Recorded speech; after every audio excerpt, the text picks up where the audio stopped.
প্রাথমিকের সঙ্গীত শিক্ষক নিয়োগে শিক্ষা মন্ত্রণালয় প্রস্তাব দিয়েছে সংস্কৃতি মন্ত্রণালয়কে, জানিয়েছে সংস্কৃতি মন্ত্রী নিতাই রায়চৌধুরী। সকালে রাজধানীর ঢাকা বিশ্ববিদ্যালয়ের কার্জন হলে মার্কিন দূতাবাস আয়োজিত এক অনুষ্ঠানে তিনি এসব কথা বলেন।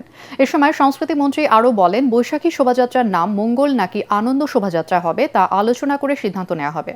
অনুষ্ঠানে মার্কিন রাষ্ট্রদূত ব্রেন্ট স্টিভেনসন জানান, ঢাকা বিশ্ববিদ্যালয়ের ঐতিহাসিক মোঘল স্থাপনা মুসা খান মসজিদ সহ ১৩টি মসজিদ সংস্কারের জন্য মার্কিন সরকারের অ্যাম্বাসেডার্স ফান্ড ফর কালচারাল প্রিজার্ভেশনের আওতায় প্রত্যেকটিতে ২,৮৯,০০,০০০ টাকা করে অনুদান দেওয়া হবে।